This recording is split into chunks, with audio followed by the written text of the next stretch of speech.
I've been using Mimic recently to let me be, lazy in my sampling workflow, in a good way, because it's actually helped me be super creative and even use custom samples far more than I usually do, because I'm not worried about pristine audio recording and trimming audio files and all that stuff. So let me show you a super quick and super lazy sampling workflow that we could all get started with right away.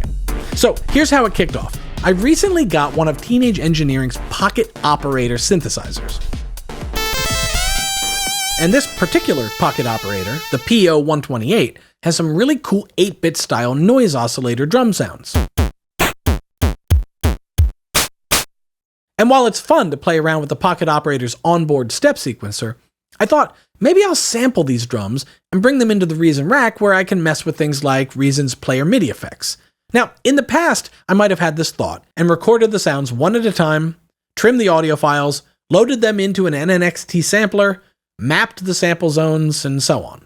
But to be honest, I probably would just skip it entirely, because doing that requires thought, skill, effort, attention to detail. I mean, those aren't bad things, but they definitely take me out of the music-making mindset, which is why I was so excited when I had this thought recently and I realized I could do this instead. I plugged in my pocket operator's output to my audio interface, loaded up an empty Mimic Creative Sampler, clicked the Sample Recording button, and then just triggered each drum off one by one with a little gap in between each sound in just one long recording.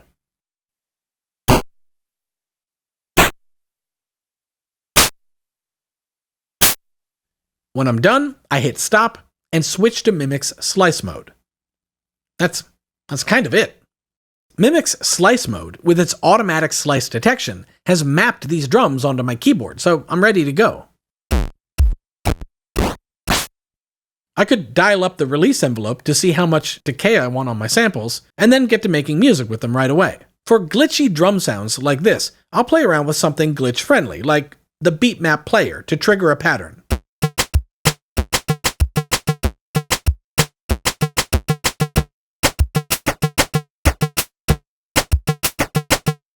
And that glitchy sound leads me to wanting other sounds that feel like they've been pushed beyond their normal parameters, like processed pianos.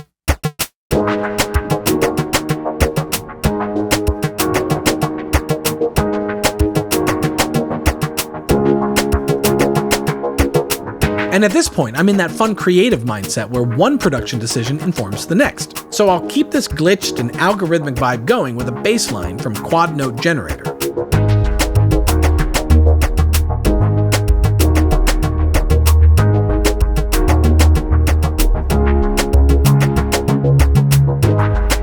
And then one thing I like to do when I've got this much synthetic sound happening is to contrast that with something old school, like a Rhodes piano.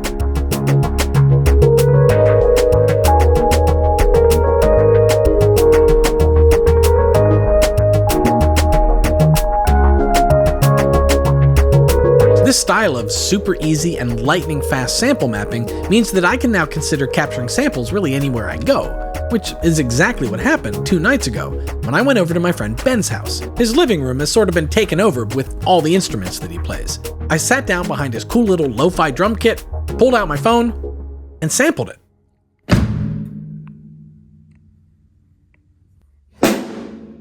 Now maybe this is a me problem, but I would have never done this before.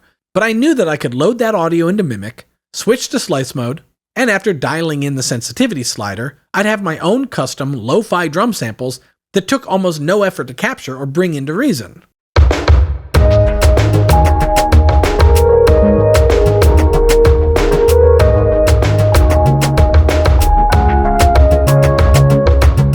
So whether it's bringing in hardware instruments or capturing found sounds when you happen upon them, Mimic's slice mode is my favorite new no-muss, no-fuss, instant sample instrument workflow.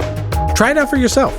There's something liberating about working this fast that makes the music you create with it happen just as fast.